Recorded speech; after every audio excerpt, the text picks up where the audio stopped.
could this piece of landscape photography equipment be more important than a camera even? I'm not so sure about that, but let me explain. So I was recently up in Kalbarri National Park in Western Australia doing some hiking and some photography, and it was absolutely fantastic. And I did a variety of different walks. Some of them were easy, some of them were just to look out, and there was one walk I did which was fantastic, and it was about 2.8 kilometers in total, but it involved going down steps and ladders, through gorges, through little bits of cutaways, through or across boulders and things like that. And it was an absolutely fantastic walk. And at the bottom there was a beautiful little gorge with some beautiful red cliffs, and it was just fantastic. And the walk back up was a little bit more strenuous, obviously, because you start high up and then you go down into the gorge, and on the way back it's literally all uphill. But again, the total length of the trip was only 2.8 kilometers, I think, there and back, so not too bad. And then a couple of days later, I went and did a second walk. Again, it started higher up and basically ended up in the bottom of a gorge. And again, when I got down there, it was absolutely beautiful. But this trek was a total of 6 kilometers, which is still not very much, but most of it was across little boulders and stones, almost like going down a creek bed or a little river bed. And so you really had to watch where you were going. It wasn't what I would call an easy walk down. Anyway, I got to the bottom and it was absolutely gorgeous, got some beautiful photos, and I really enjoyed it. And then I had to walk back up. Now, it was only about 10:30 in the morning at this point when I started the walk back up, maybe even a little bit earlier, maybe about 10. And so obviously it was the same direction, it's the same path that I took on the way down as I took on the way up. So again, across boulders and things. And I actually started to feel not very good. Just a little bit jittery, maybe. And I made one big mistake, is not taking enough water. I only took 1.2 litres of water for a 6k hike.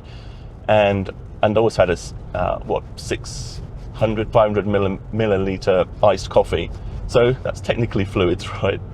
Anyway, so I was kind of rationing my second half of water on the way up, and I took a few stops. And even though there was a cool breeze, and it's only springtime, and it was only springtime in Western Australia, so it wasn't crazy hot, maybe low 20s as I was climbing back out, something like that. But I just felt like a bit overheated, and basically I just didn't feel right.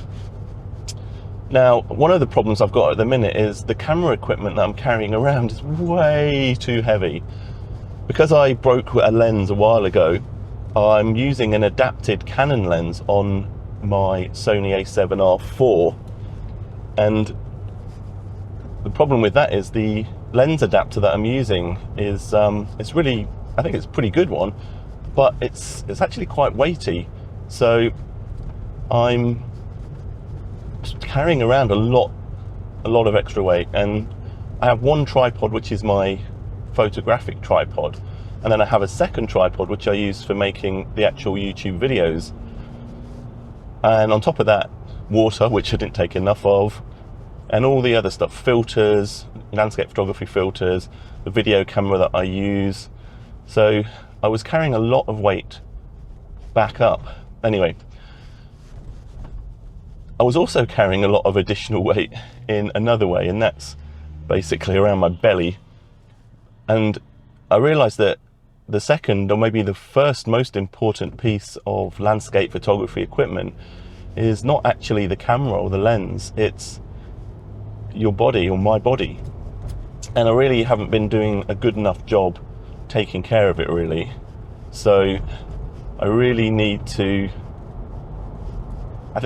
concentrate on losing that excess fat, because, you know, that is, if I'm carrying 10 kilos of excess fat, every step I'm doing back up that cliff or that canyon gorge path, that's 10 kilos extra weight I'm carrying, which is not beneficial at all. Obviously, having some extra body fat is beneficial in times of famine, but you know, we're lucky enough to live in the Western world, quote Western world, and we don't really have to worry about famine. So long story short, if you've got any suggestions on the best training methods for hiking with heavy equipment or camera bags, in terms of how to get fitter or best training regimes, workout plans. I already do lift weights a few times a week, and I usually go on one long hike a week with a weighted backpack,